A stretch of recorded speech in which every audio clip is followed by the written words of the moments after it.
Intermediate విద్యార్థులకు మధ్యాహ్న భోజన పథకం ఈ రోజు నేను ప్రకటించబోయే మరో అత్యంత ముఖ్యమైన సంస్కరణ ప్రభుత్వ జూనియర్ కళాశాలల్లో ఇంటర్మీడియట్ అభ్యసిస్తున్న మన విద్యార్థులకు కూడా ఇకపై నూతనంగా మధ్యాహ్న భోజన పథకాన్ని విస్తరిస్తున్నాం. విద్యార్థుల సంక్షేమం కోసం మనం తీసుకుంటున్న చర్యల్లో ఇది ఒక సరికొత్త అధ్యాయానికి నాంది. కౌమార దశ అనేది ఎంతో కీలకమైన దశ. ఈ వయసులో తీసుకునే పోషకాహారమే వారు నేర్చుకునే సామర్థ్యాన్ని మరియు దీర్ఘకాల ఆయుష్ను నిర్ణయిస్తుంది. అధ్యక్ష, ఈ రెండు పథకాలు ఈ రాష్ట్రంలో అద్భుతమైనటువంటి మానవీయ కోణంతో తీసుకున్నటువంటి గొప్ప నిర్ణయాలను చెప్పడానికి ఎటువంటి సందేహం లేదు. మా ప్రభుత్వం విద్యార్థులు మరియు వారి సాధికారిత పట్ల అత్యంత సిద్ధతతో ఉంది.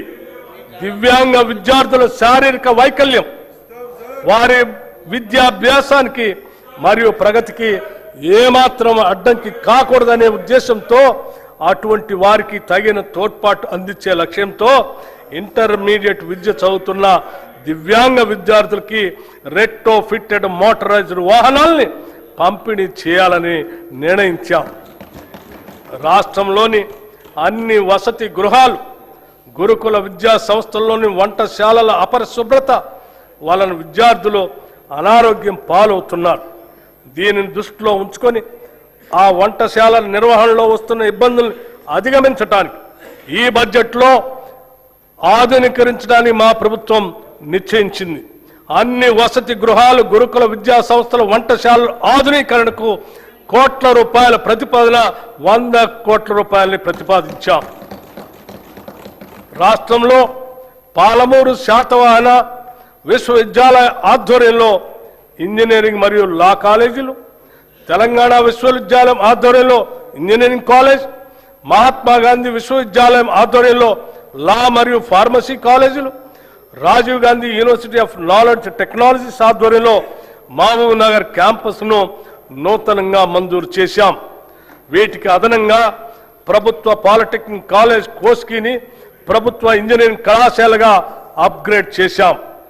స్టేషన్ గన్పూర్, కే సముద్రం, గంగాధర, ధర్మపురి, పాకాల్, కోస్కీ మరియు దేవరకద్రలో కొత్త ప్రభుత్వ డిగ్రీ కళాశాలలు ప్రారంభించాం. దీంతో రాష్ట్రంలో ప్రభుత్వ డిగ్రీ కళాశాల సంఖ్య 149కి పెరిగింది.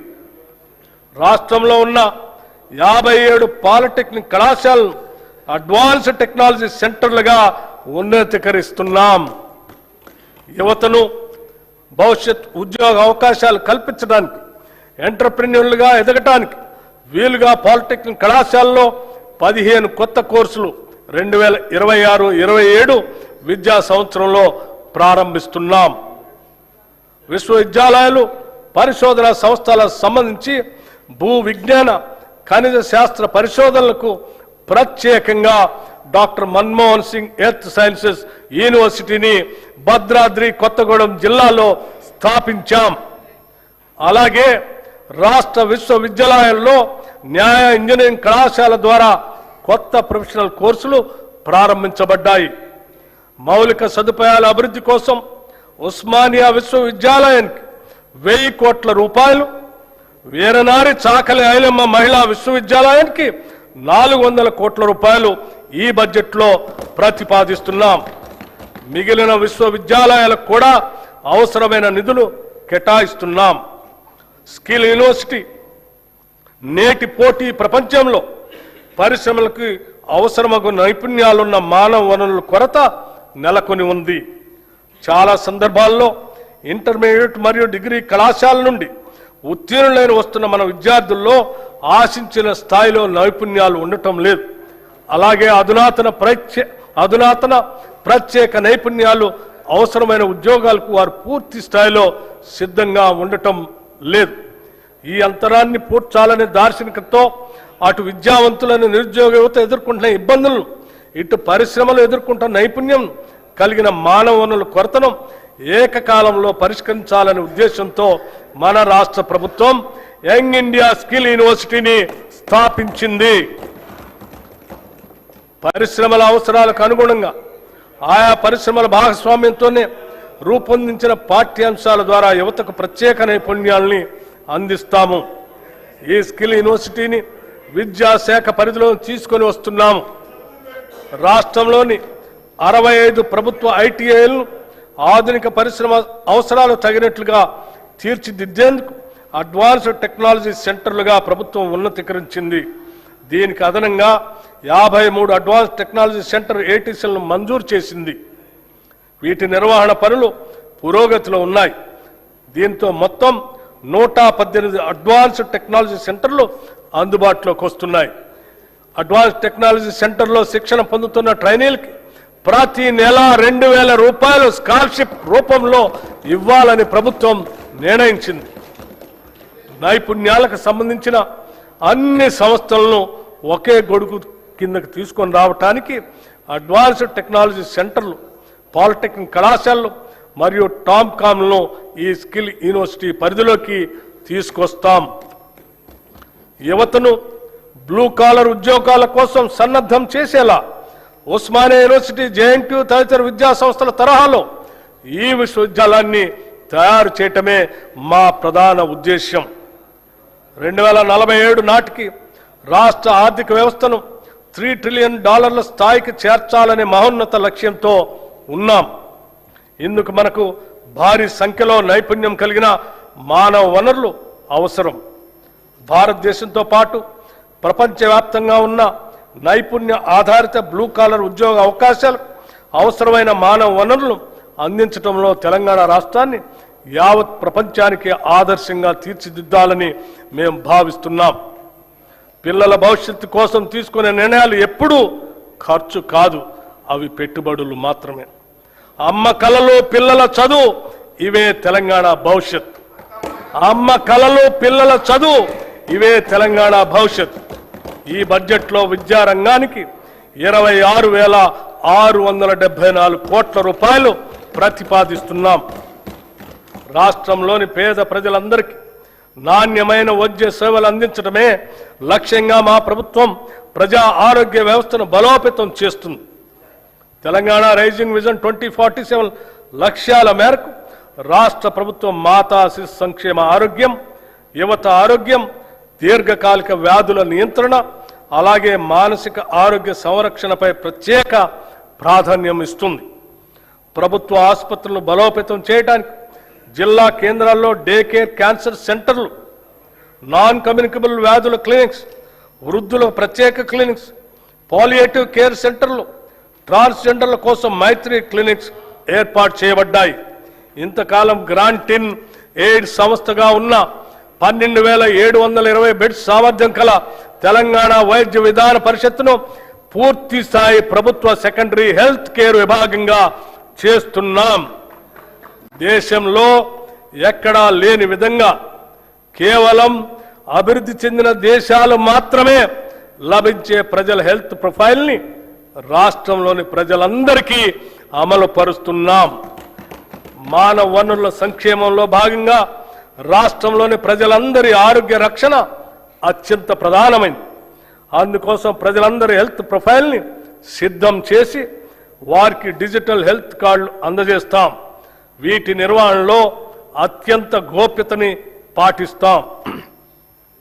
నూతన వైద్య కళాశాలలు మరియు సంస్థలు గత ప్రభుత్వం కేవలం పేపర్ల మీదే మెడికల్, నర్సింగ్, ఇతర కళాశాలను చూపించి ప్రజల్లో ఒక భ్రమను కలిగింపజేసింది. కానీ మేము వాటిని వాస్తవ రూపంలో తీసుకొచ్చి వాటి నిర్మాణ పనులను ప్రారంభించాం. ప్రభుత్వ ఆసుపత్రుల్లో మౌలిక సదుపాయాల కల్పనపై మా ప్రభుత్వం ప్రత్యేక దృష్టి సారించింది.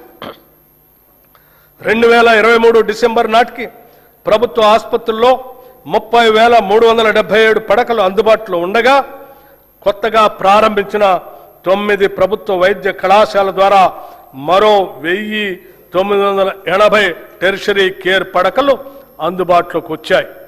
దీనికి అదనంగా మా ప్రభుత్వం ఏర్పడిన తర్వాత 2024 సంవత్సరంలో 4,540 కొత్త బెడ్స్ అందుబాటులోకి వచ్చాయి.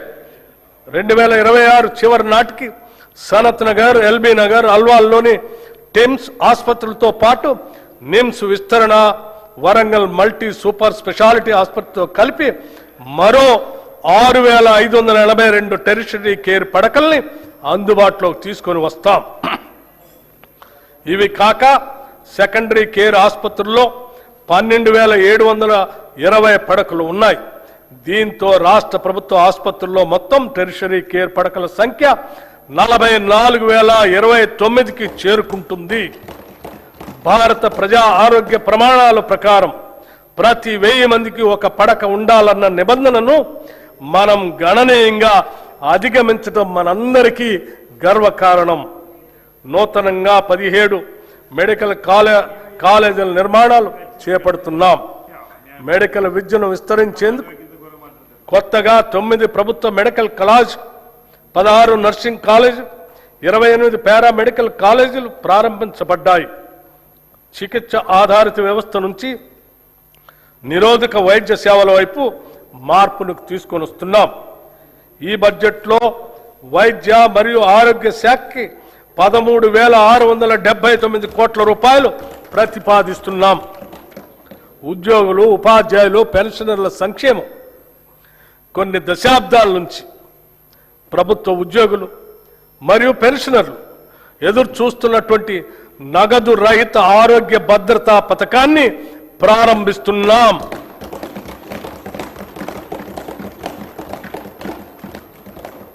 ఈ పథకం ఉద్యోగస్తులు, పెన్షనర్లు, వారిపై ఆధారపడిన కుటుంబ సభ్యులు అందరికీ వర్తిస్తుంది. ఇది ప్రభుత్వ ఉద్యోగస్తులకి, పెన్షనర్లకి ఈ ప్రభుత్వం కల్పిస్తున్న భద్రత మరియు భరోసా. ఈ నగదు రహిత ఆరోగ్య భద్రత పథకాన్ని రాజీవ్ ఆరోగ్యశ్రీ ట్రస్ట్ ద్వారా అమలు చేస్తాం. ప్రభుత్వ ఆసుపత్రులతో పాటు 421 ఎంపానెల్ ప్రైవేట్ ఆసుపత్రుల్లో 1,998 వ్యాధులకు ఈ పథకం ద్వారా చికిత్సను పొందవచ్చు. ప్రతి ఉద్యోగికి డిజిటల్ హెల్త్ కార్డు అందిస్తాం. ఈ పథకం ద్వారా దాదాపు 23,51,000 మంది ప్రభుత్వ ఉద్యోగస్తులు, పెన్షనర్లు, వారిపై ఆధారపడిన కుటుంబ సభ్యులు